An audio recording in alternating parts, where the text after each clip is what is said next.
తరబడి ఎన్ని మందులు వాడినా మీ మోకాల నొప్పులు తగ్గట్లేదా? ప్రాణ పెయిన్ క్లినిక్ లో అత్యాధునిక చికిత్స. కేంద్ర హోంశాఖ సహాయ మంత్రిగా గురువారం కరీంనగర్ బీజేపీ ఎంపీ బండి సంజయ్ కుమార్ బాధ్యతలు స్వీకరించారు.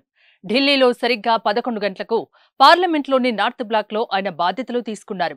ఈ కార్యక్రమానికి హాజరైన జగద్గురు శంకరాచార్య, హంపి విరూపాక్ష విద్యారణ్య పీఠాధిపతులు శ్రీ శ్రీ శ్రీ విద్యారణ్య భారతి స్వామీజీ తదితరులు వేద మంత్రోచ్చారణలతో బండి సంజయ్కు ఆశీస్సులు అందించారు. సహచర మంత్రి నిత్యానందరాయ్ బండి సంజయ్కి పూల బొకే అందించి అభినందనలు తెలిపారు.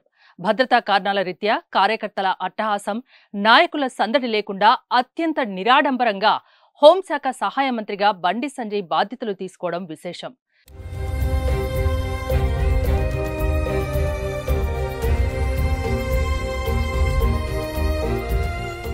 కేంద్ర హోంశాఖ సహాయ మంత్రిగా తన బాధ్యతలను ప్రజల కోసం, ప్రజల రక్షణ కోసం పనిచేస్తానన్నారు బండి సంజయ్.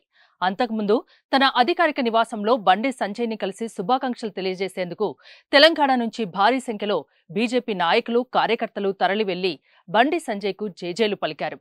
కొంతమంది నేతలు పుష్పగుచ్చాలు, శాలువాతో కేంద్ర మంత్రిని సత్కరించి స్వీట్లు తినిపిస్తూ శుభాకాంక్షలు తెలిపారు. బీజేపీ నాయకులు, కార్యకర్తలు, సాధారణ ప్రజల రాకతో బండి సంజయ్ నివాసం కోలాహలంగా మారింది. తెలంగాణలో గెలిచిన 8 మంది ఎంపీల్లో కిషన్ రెడ్డితో పాటు బండి సంజయ్ కుమార్ కు మంత్రి పదవి దక్కింది. గతంలో ఎంపీగా ఉన్న బండి సంజయ్ రాష్ట్ర అధ్యక్ష పదవిలో కూడా కొనసాగారు. తాను అధ్యక్షుడిగా ఉన్నప్పుడు బీజేపీ తెలంగాణలో బలపడింది. అలాగే ప్రజా సంగ్రామ యాత్రతో తెలంగాణ రాష్ట్ర వ్యాప్తంగా బీజేపీకి ఒక హైప్ తీసుకొచ్చారు సంజయ్. గతంలోనే బండి సంజయ్కి కేంద్ర మంత్రి పదవి ఇస్తారని పార్టీ శ్రేణుల ప్రచారం జోరుగా కొనసాగింది. కానీ ఇప్పుడు మోదీ కొత్త మంత్రివర్గంలో తెలంగాణ నుండి బీసీలకు ప్రాధాన్యమివ్వడం, ఈ క్రమంలోనే బండి సంజయ్కు పదవి దక్కడం జరిగాయి. కేంద్ర మంత్రిగా సంజయ్ మారడంతో తెలంగాణలో కమలనాథుల్లో మరింత జోష్ పెరిగిందనే చెప్పాలి.